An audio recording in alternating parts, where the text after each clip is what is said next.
Friends, welcome to the family of Knowledge World. Um, First of all, I apologize to you, and the team of Knowledge World, apologizes to you for not making a video.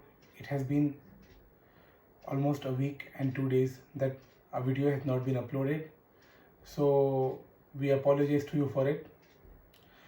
Um, it's our responsibility to upload the content, and we could not do it. So please, we request you, next time it will never happen, and we request you to accept our apologies.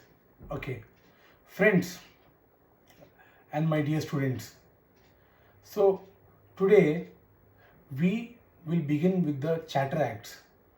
So as you know, there are 4 Charter Acts which are very important, that is 1793, 1813, 1833 and 1853. So we'll deal with all of it, its significance, what were its background, its significance, and also what were its drawbacks. Okay, like what is important for the UPSC and NET, that much we'll deal. Okay, students, so we'll begin with the Charter Act of 1793. I'm sorry. So we will begin with the Charter Act of 1793. This act, as you know, as we also know, that are the series of Charter Acts which were passed till 1853. Through this Charter Acts, the company's power was gradually limited. Okay, through this Charter Act, the company's power was gradually limited, and it came under the hands of the British Crown. So the reason to pass this act was,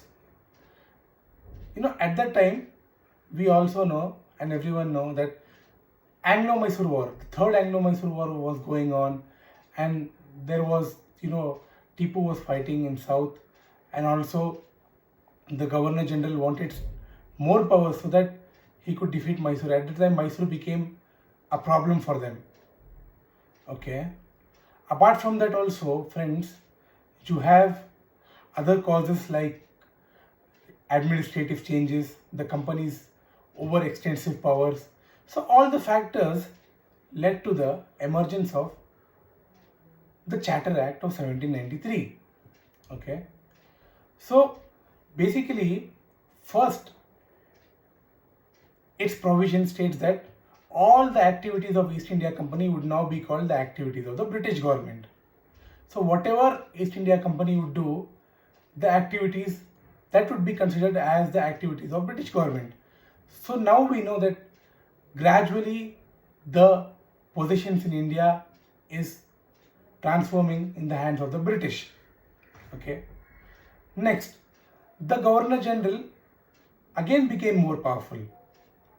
The Governor General again became more powerful. Okay. Bombay and Madras presidencies were further subordinated to Governor General. For example, if the Governor General would go in Bombay or Madras, the governor's power would not be important, but the Governor General could exercise his own powers. Okay. And one more important thing was, royal assent became mandatory. Royal assent became mandatory to appoint Governor General and members such as Commander in Chief. Okay. Before, royal assent was not necessary, but now the Queen's or the King's assent in Britain became mandatory. If the Governor General was not in not in Calcutta, his position would be looked after by the company's dividend was allowed to be raised to 10%. Okay. All the salaries to the staffs would be paid through the Indian profits and by the company, not by British. It would be paid by the Indian profits and by the company.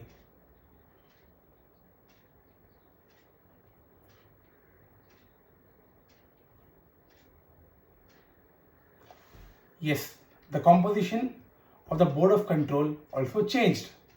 It had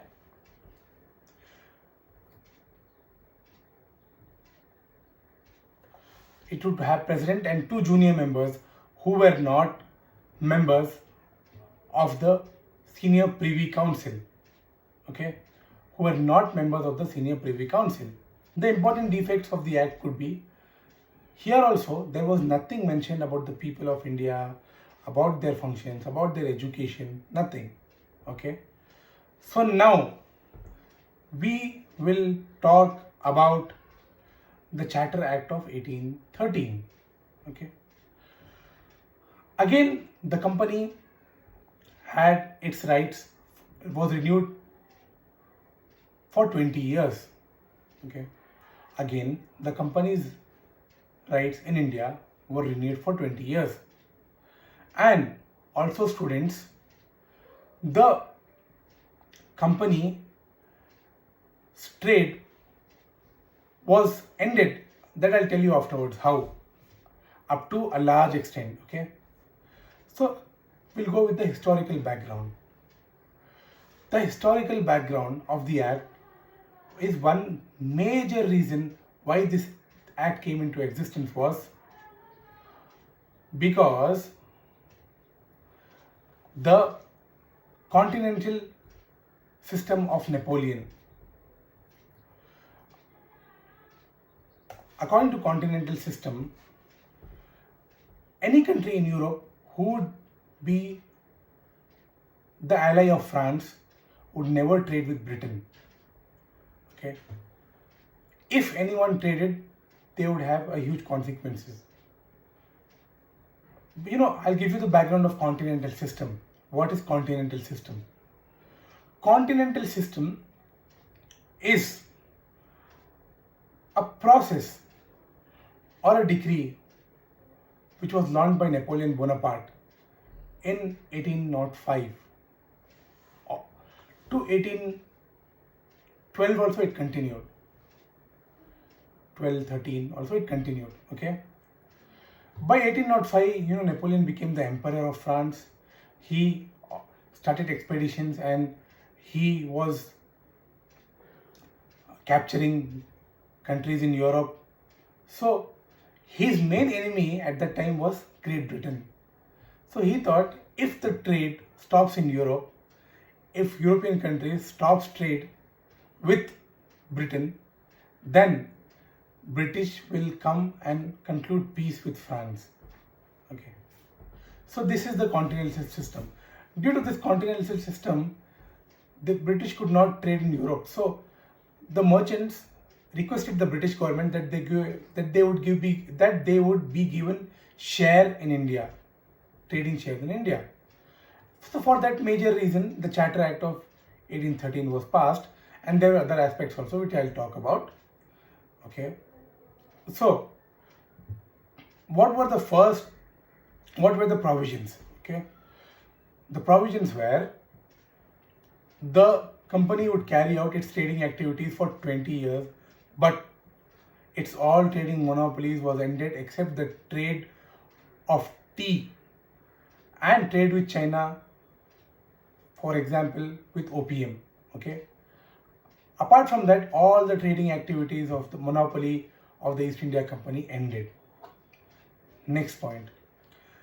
The British government allowed the missionary activities in India to carry out their activities. So for that reason, the bishop also was appointed at Calcutta. Now they could carry out their missionary. Before it did not take much interest, but now the missionary was allowed to carry out its activities in India, the Christian missionaries. Okay. And for the first time, the British government took interest in Indian art and literature and also Indian education. A grant of 1 lakh was made mandatory to invest in India's education. Okay. Both in its local languages and also invest in education. And one more point is, the company's dividend was fixed at 10.4%. Okay. the company's dividend was fixed at 10.4%. So these are all the main provisions of the act. And the importance of the act is, at the first time in India, the British at the governmental level, they thought about education. Before, some activities was carry on, but not till the Charter Act of 1813, where the British government thought seriously about educating India, because by that time most of India came into their rule and they did not have locals to administer. So that is the major reason that they would educate Indians and they would appoint in the Group B, Group C posts so that they could carry out their activities, British government activities. Okay. And one more was, missionaries also contributed a lot to Indian primary education. So in the educational level, this act proved to be effective. Okay. Defect of the act is, no matter the trading activities of the East India Company ended, but still British subjects, for example, mostly East India Company, enjoyed the monopoly of tea, trading with China and opium. This was the major defect of the act. Okay. So friends, I hope you understood both Charter Acts of 1793 and 1813. In next video, we will most probably deal with the Act of 1833 and 1853. And after that, we'll deal about the Government India Act of 1858. That will be the first part of the evolution of Indian Constitution. And after that, we'll begin with the second part of the evolution of Indian Constitution. So you tell me, friends, what doubt you have. So you can comment me or you can mail me also.